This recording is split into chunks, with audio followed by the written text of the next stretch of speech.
As the primary battle heats up on both sides of the aisle, the Plymouth Area League of Women Voters thought this might be just the right time to show the adults that there's more to elections than sound bites on the political talk shows. They hosted their second annual Civics Bee featuring 6 schools from the South Shore, and the topic was elections. Brian Sullivan was at the Spire in downtown Plymouth to soak it all in. During an election year, it's easy to come across someone who claims to know everything about the way government ought to be run, whether you want to hear about it or not. Well, we met some high school students from the South Shore who actually do know about how the government is run, and unlike that unsolicited opinion you get from your uncle at a family gathering, these kids were actually asked about their knowledge. It's the second annual Civics Bee, hosted by the Plymouth Area League of Women Voters, this year featuring more schools than last year. Sticking with the election theme, this year's main focus was the electoral process and all that it entails.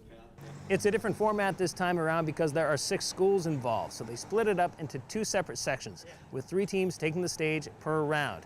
The winner from each round will square off at the finale, and the winner from that takes home the bragging rights of most knowledgeable about state, local, and federal elections, as well as other governmental affairs. There's also a pretty sizable trophy at stake to bring back to their respective schools. The 6 high schools involved were Plymouth North, Silver Lake, Carver Middle, Plymouth South, Rising Tide Charter, and Sacred Heart. Each round featured 40 multiple-choice questions and some impressive knowledge. The Area League of Women Voters hosts the event to highlight the importance of civics being taught in our schools, as well as raising awareness of just how government works on all levels before people just go ahead and cast a ballot.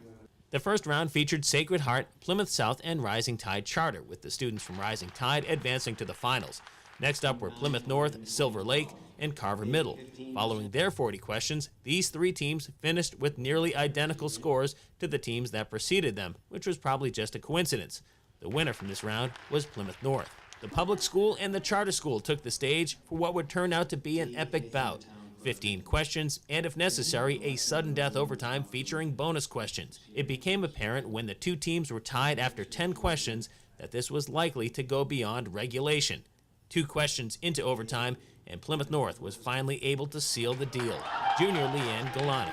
When we got into the last round, we went down 2 initially, so we knew we had to do some work in those last 10 questions. We had to answer them correctly in order to make it to sudden death, and then in sudden death it was just, we needed to get the right answers. It was crazy. At the end, we were back and forth, and then we settled on something at the end. Much of that pressure was on the shoulders of teammate Chris Nolan, also a junior at North. I've taken AP Government in school, and nobody else on my team had, so that was the reason why they seemed to be turning to me a lot. There was a lot of pressure. Despite the win, these kids didn't even know what the topic was going in, so Galanic had these words of advice for future contenders. I would say definitely take the theme and run with that, because we studied like general civics, and it wasn't we didn't necessarily gear it towards election process, which would have been better to go in a specific direction. At the Spire in downtown Plymouth, I'm Brian Sullivan, PACTV Community News.